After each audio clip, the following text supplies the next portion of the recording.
morning, everybody! Good morning, good afternoon, good evening, and good night. I am King Pigley. This is Gaming Imperfectly, the most imperfect channel on YouTube. I'm the most imperfect host. Welcome! So glad you guys are here with me today. Check it out. We're going to play a new game today while we talk about a movie. You know, last time we played Shadows of War, and we reviewed Fellowship of the Ring. But I found a new Lord of the Rings game, and it's kind of a card game. And I've really been enjoying it. I've yet to beat it. It's actually kind of hard. And we're going to play it while we talk about The Two Towers. Peter Jackson's The Two Towers. His version of the second book of the Lord of the Rings trilogy. But let's just jump right into this game so you guys can see what it's about. The Two Towers, again, stars all the same people. Christopher Lee, Ian McKellen, Viggo Mortensen, Elijah Wood and his big blue eyeballs. All of the above. It just, everybody's back in it again. Now, when you at the way this movie picks up, because every one of these movies has kind of like an intro, like into the film. And so, you see Gandalf fall, and I'm sorry guys, this is going to be probably a long video. I get a little disjointed sometimes. You know how my videos go on the most imperfect channel on YouTube. It's imperfect. My reviews are totally imperfect. Let's see here. What are we going to do? Well, we need to kill some stuff. We need to kill some people. We need to kill some things. Let's kill that dude. He needed to go. You follow Gandalf down the rabbit hole, and you see him fighting the Balrog. Although you don't get to see the entire fight, because just as soon as they go down and they're about to hit some water in this great chasm below the mountain, Frodo wakes up from a dream. Gandalf, he says, and he wakes up, right?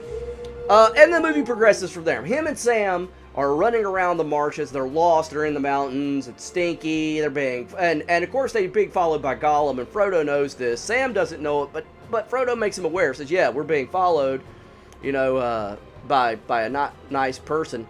So we need to do something. And so they plot and plan on capturing Gollum. And we introduce, and Sam and Frodo have a little duke it out with him kind of thing, and they succeed. They capture Gollum. On the other side of it, you have Aragorn, Legolas, and Gimli, and they have gone on a great chase to catch up with Merry and Pippin, who had been captured in the end of Fellowship, had been captured by orcs from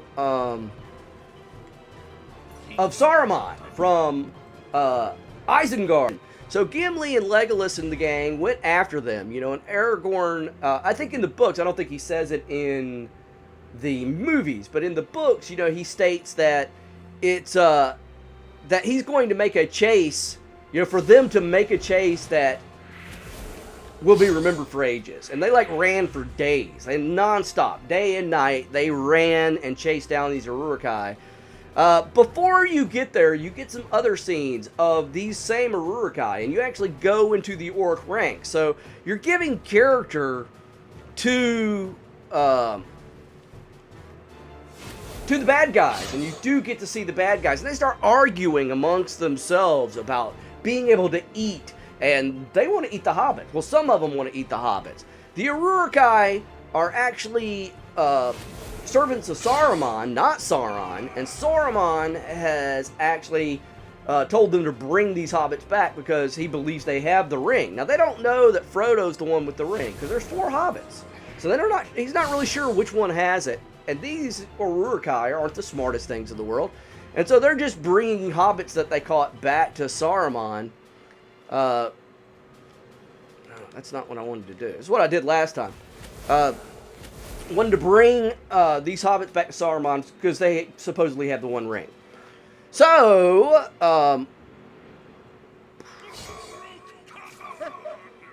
before Aragorn, Legolas, and Gimli, I keep calling him Legolas, like Gimli and Legolas have combined to form Devastator.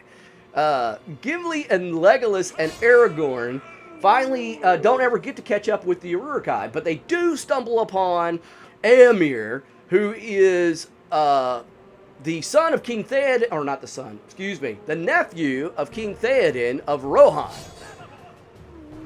Oh, all right, we did it. Let's get the hell out of here. Travel on. And, he's like, Riders of Rohan, what news from the mark? And they stop. They pull their spears on him. He's like, it's perilous times. There's spies everywhere. And he points his spear at Gimli. And it's like, I would cut off your head, dwarf, if you stood a bit higher from the ground. And Legolas pulls an arrow out so fast and points it at Éomer and says, you die before your stroke fell.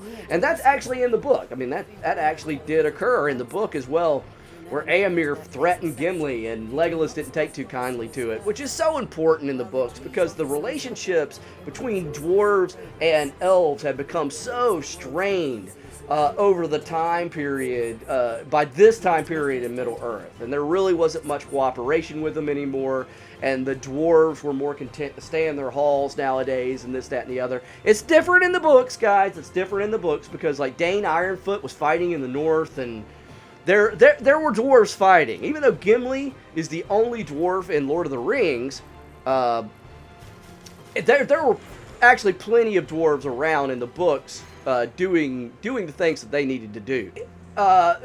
Éomer tells them at the mark, that they had encountered a group of Uruk-hai and they had killed them in the night. And so they run on to that. He gives them some horses that they take and then move on. So that when they arrive, there's like this big burn pile where they burnt the bodies. The Riders of Rohan have burnt the bodies. And But come to find out, after investigating, using his ranger skills, you come to find out that the hobbits, Merry and Pippin, are not dead. That they had escaped from the orcs, crawled into Fangorn Forest, which is pretty notorious in itself. And Fangorn almost got killed by an orc, but a new character is introduced, and it's Treebeard, who is a tree ent. And again, the books talk a little bit more about ents than the movies do, but basically he's a tree herder. He was made at the dawn of time on Middle-earth and Arda to shepherd the forest and to look after the trees, because that's what he does. He's a tree herder. And he saves Merry and Pippin, and then he says he's going to take them to the White Wizard, which we all, of course, as the viewers, assume is Saruman. And then it goes back to the present, where you have Aragorn, Legolas, and Gimli, who then go into Fangorn looking for Merry and Pippin. And Legolas is like, I sense the White Wizard approaches, that kind of thing. And they are all like, be ready, because they think it's Saruman, and they were going to attack him as soon as they could. As soon as they could strike, they were going to attack him. And so the White Wizard shows this bright, dazzling light, and all three heroes shoot arrows and throw axes and goes to attack with a sword. And of course, this wizard just disarms them like that. And it turns out that it's Gandalf, and it's a big shocker. For anybody who doesn't know the story, has never read the book, it is really a big shocker. Like, how is he alive? I've watched people watch this that haven't ever experienced the films. Defeat every wolf in play. No problem. No problem. We're gonna defeat these sons of guns, man. Look at that. Boom, dead. So he's like, I'll come back to you at the turning of the tide, which I think is actually the name of the chapter of the book, or in the Two Towers, is Turning of the Tide. So, he's like, don't worry about Merry and Pippin. Merry and Pippin are fine, and he left him with Treebeard. And then he was like, we got to go do other things. He says, Rohan's about to fall. We need to go help the king of Rohan, whose name is Theoden, and so yeah, they have to go to Rohan. Meanwhile, you go back to Sam and Frodo, and man, they have caught Smeagol. They got a rope around his neck. It's not a good time for them. And Sam obviously doesn't trust Smeagol. And Gollum shouldn't be trusted. Smeagol, but let's not forget, Smeagol's not a nice guy either. People often confuse that. I think that they like to think of Smeagol as a nice guy, or a nice character opposed to Gollum, but he's not. He has also been corrupted by the ring. 110%. There's no ifs, ands, or buts about it. He is woefully corrupt. and will do the wrong thing at any given turn. But he has sworn on the ring to take Frodo and Sam to Moria to destroy the ring. Or maybe he was unaware that they were going to destroy it. I'm not really sure. I know one thing. Gollum wants the ring for himself, and he certainly doesn't want the ring to go back to Sauron, which is, you know, probably for his own selfish nature, but that does exist, to where he, you know, he's very adamant about the ring not going back to the Dark Lord. All right. What do we got here? Well, that's nice. Let's see here. Let's we're gonna do in a bad guy here for the Shire. So, you know, Smeagol's taking them and this, that, and the other. You also, at this point in time, and in their journey, you know, they have their own struggles. They're, you know, they said they get lost and they're trying to go places and things are not working out for them. And there's a great struggle and they're running into ring race again. It's not a good trip for Sam and Frodo at all. But because they're hobbits and they're small and they can avoid the eyes of men and people and things, they can disappear really easily. They also have the cloaks on now from Lothlorien that Lady Galadriel had given them. And so they're kind of well protected. I mean, they blend in really well. Let's see here. What else are we doing? We can't do anything else this round. Well, we can do that. So, whatchamacallit? So you have Aragorn, Legolas, Gimli, and Gandalf going to Rohan. You have Merry and Pippin, who are now with Treebeard. And you have Sam, that's the combination. They are a couple, after all. Frodo and Sam. Frodo and Sam are going to Mordor. Good Lord, I am so disconjointed. I am sorry, guys. My brain is freaking rough today. And there you have it. The majority of the story does take place in Rohan, though. You stick a lot with Aragorn, Legolas, and Gimli in this one because it's called the Two Towers, and it really kind of does revolve around the Battle of Helm's Deep, which is the very end of this movie. And we'll get to that in just a second. So, Legolas, Gimli, and Aragorn and Gandalf arrive in Rohan, and when they go there, they find out that King Theoden is, like, totally under the spell of Saruman. And he's got his servant, Grima Wormtongue.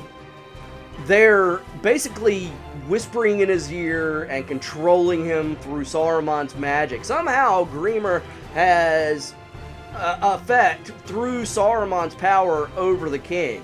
And so he has basically control of the kingdom.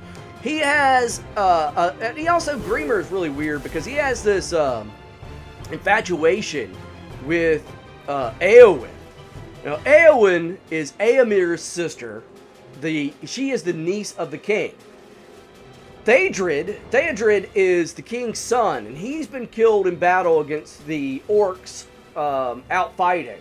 And so, but the king he's not even aware of it. Like, he's so oblivious to what's going on around him because of the spell that he's under that he's just out of it, like constantly out of it. Let's see here. So, we can travel. Let's get the hell out of here. I didn't realize we could travel. Yeah. When Gandalf there, you know, they were like, make sure you take the wizard's staff. But when Gandalf comes into the hall to see the king, they forget to take his wizard's staff. And of course, Gimli, Aragorn, and Legolas go beating up the bad guys that are in there, who Grimer's got lackeys of his own, like, you know, muscle. But they take care of them short work while Gandalf approaches the king and he's calling to him. He's using his magic. Again, remember, in Lord of the Rings, in the whole world of Tolkien, the wizards, the Ishtar, excuse me, the Ishtar, the wizards of, there's actually 5 wizards in Middle-earth, guys. You only ever see Gandalf, Saruman, and in the Hobbit films you see Radagast. There's also 2 blue wizards that you never see in the books. I mean, you don't even know what happened to them. It's very mysterious what happened to them. But anyway, they use their voice. Their voice is powerful. That is a part of their magic. And so Gandalf goes talking to the king. You know, he's using his voice, and he's trying to cast Saruman out, who has kind of possessed the king in a way. You know, Gandalf's like, you know, Saruman tells Gandalf through the king, you have no power here, you know, that kind of thing. And Gandalf does, in fact. You know, Saruman is no longer what he was as far as his power is concerned. He's diminished, he's turned evil, he's lost a lot of his abilities as far as that is concerned. Compared to Gandalf. Gandalf has become ultra powerful now that he is Gandalf the White. He's much stronger than he was when he was Gandalf the Grey. Defeat, what? Oh, defeat a bad guy. I guess one of these guys, this guy, we gotta defeat that guy. No problem. What's this?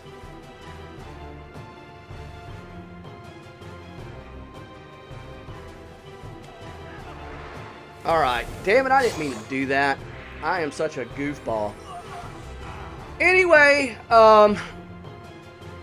so through magic, through power, Gandalf manages to free the King Theoden, who regenerates, who becomes young again, youthful again. And, you know, looks at Eowyn and says, you know, I know your face. And he touches her face, his niece's face, and he asks, where's his son? His son's dead. He's really upset. And then he sees Grimmer, and he knows that Grimmer Wormtongue has been complicit and keeping him under Saruman's spell, and, you know, all that jazz.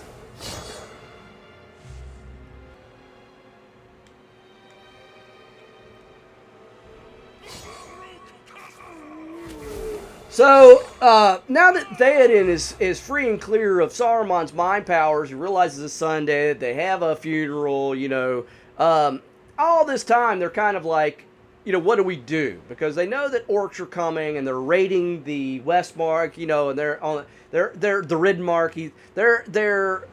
They're being invaded by wild men. And so, you know, Gandalf says right out, you know, Éomer has left. The king's nephew, who was a rider of Rohan, head captain basically of the Riders of Rohan, has left due to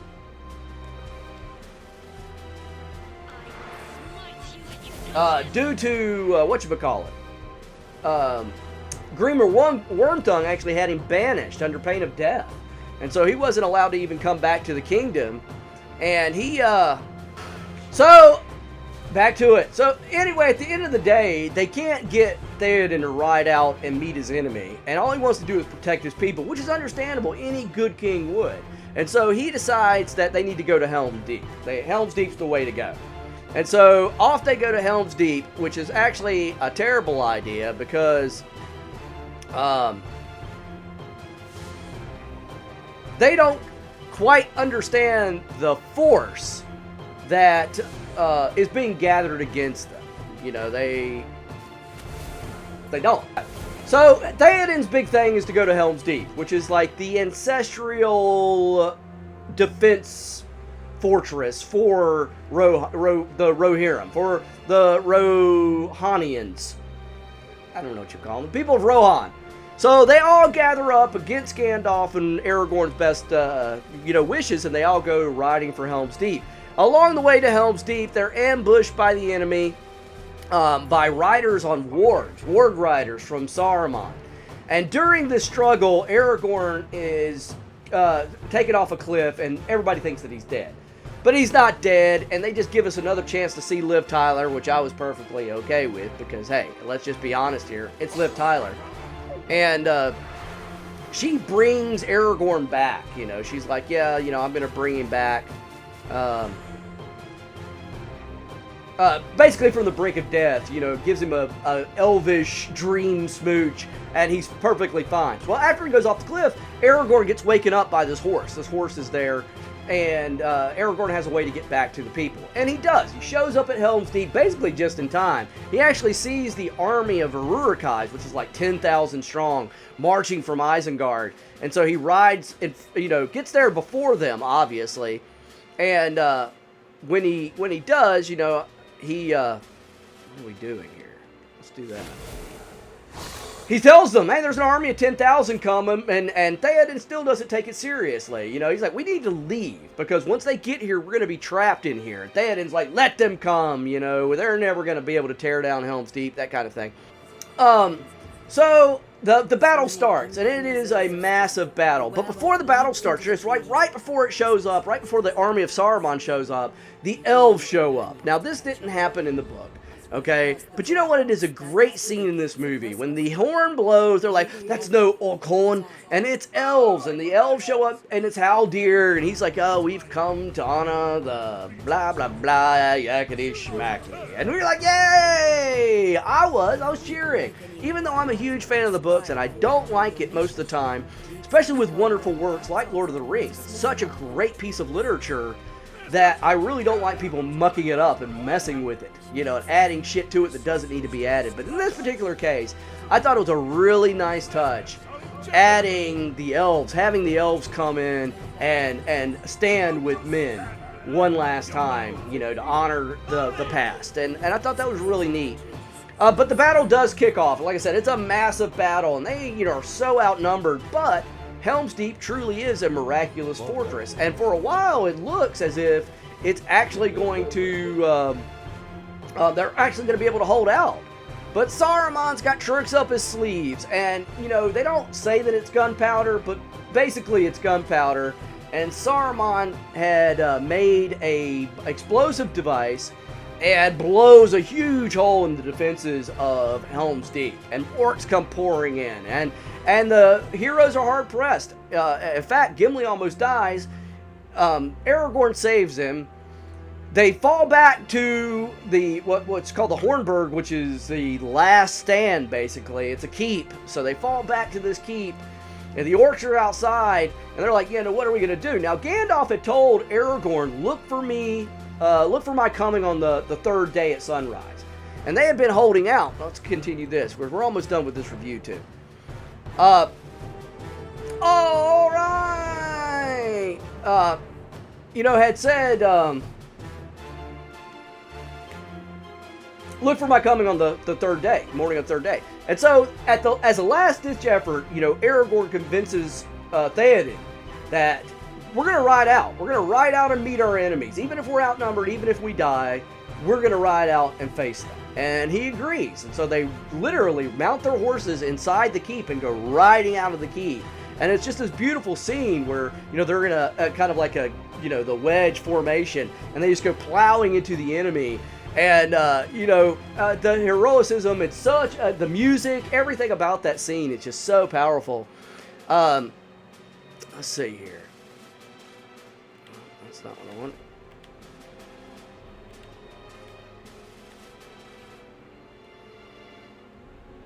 So, let's go with a different deck.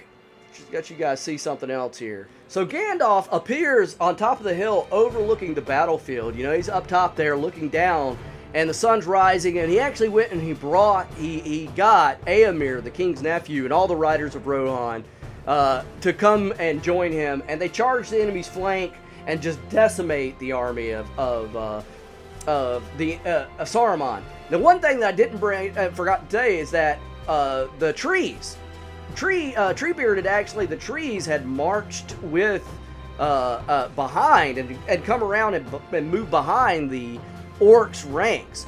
So once they started suffering a huge defeat, they all ran off into the woods. Well, you know, they were like, don't follow them because, you know, bad things are about to happen. And they do. I mean, the forest kills the rest of the orcs, the fleeing orcs.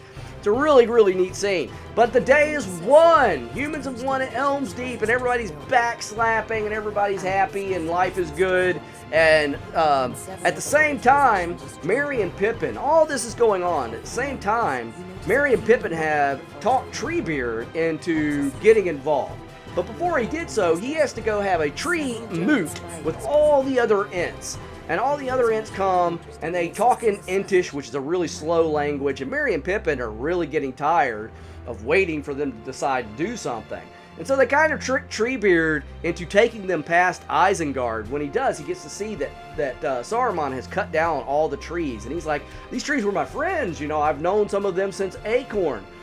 and he's really upset. So the Ents decide to go to war. So at the same time Helm's Deep is going on, the Ents are waging war against Saruman at Isengard. And they end up like breaking a dam and washing it away, and the orcs are on just like shooting arrows at the Ents, and one's on fire. And Saruman, Christopher Lee is such a great character. And, rest in peace. What a great actor he was. And in this, he's no different. He had a love of the literature, and it shows in his characterization of Saruman. He's up in the tower, and he's looking as the battle's taking place, and there's this look on his eye of anticipation and almost joy at the battle occurring, as well as fear that he's losing, that he's made a terrible mistake. And so there's that going on. And it's just a great scene. Again, the CGI and the Treebeard character himself is actually a giant puppet a lot of times. It was voiced by John Rhys Davies, who was actually playing Gimli, which is also super neat that they did that. So many neat things about this one, the Two Towers, guys, but that's pretty much the end of the movie. Sam and Frodo are still on their way to make it to Mordor, and in fact, I almost forgot, they were caught by Faramir, who is Boromir's brother, and he catches them in Gondor, and they were like, yeah, we're taking the ring, and he ends up letting them go, and basically in the books he actually aids them a little bit more than he does in the he's not the same. Faramir's not the same in the book as he is in the movie, but it's okay. It's still not a bad role, and it's still not so horrible that you can't stand it or anything. It just is. I mean, if you know the literature, then you know what I'm talking about. But he's still played by, the guy from 300, I can't remember his name. He looks like Sean Bean. Him and Sean Bean are brothers in this, Boromir and Faramir, and they actually look related, But he does aid Frodo and Sam continue their journey onwards with Gollum, who is now really upset with them because Faramir's men, when they captured Gollum, and when they did, they beat him up and they treated him really harshly. More so in this movie, actually, than in the books. In the books, they weren't half as harsh to him as they are in this movie. But I think that Peter Jackson maybe wanted you to sympathize with him a little bit more, maybe understand why Gollum is nasty, or why he goes back to being Gollum again, because for a while it almost looks like there's some sort of redemptive capacity going on with Smeagol, that maybe he's still got some good in him, and that maybe Frodo can bring him back from this dark side and that kind of thing, but it's not. He's over 500 years old, and he's been corrupted by this ring, and Frodo in his naivety may think that he can save Smeagol, but he can't, because Smeagol himself is not okay. He is corrupted by the ring. It's not just like there's Gollum who's the bad side, and Smeagol is the good side. That's not how that works. But I think that's how Frodo thinks it works. But anyway, Frodo, because he was captured, Gollum is really upset with Frodo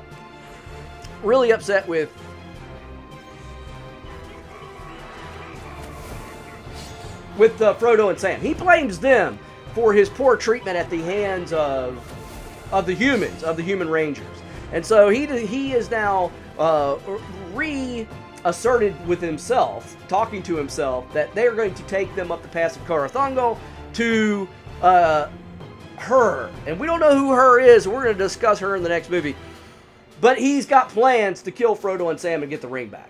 And we know that. So at the end of the Two Towers, we get a hint of that. We see that, and we're scared for Frodo and Sam. They don't know. Maybe Sam does, but Frodo's completely oblivious.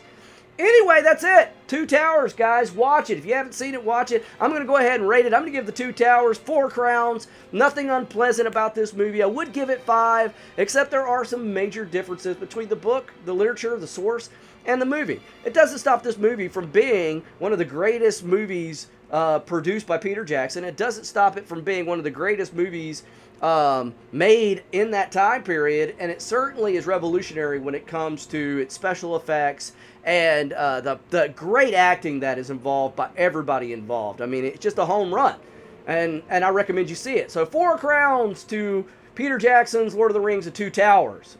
And if you haven't seen it, go watch it. You'll thank me later. But if you have seen it, I'd love to hear from you guys. Leave in the comment section below anything and everything. Questions, concerns, criticisms, critiques. I love to hear from anything from you guys. I just love hearing from you. If you are new to the channel and you've been here this long, I surely hope you'll consider subscribing. But whether you are new to the channel or old to the channel, do me a favor, smash in that like button. Let's get this video up to 20 likes. And while you're at this little clicking rampage, hit the bell. Get those notifications so you don't miss out on the next most imperfect video here on Gaming Imperfectly with your host, King Pigley, the most imperfect host on YouTube. But that's it. King Pigley's out of here, and I will see you guys in the next video.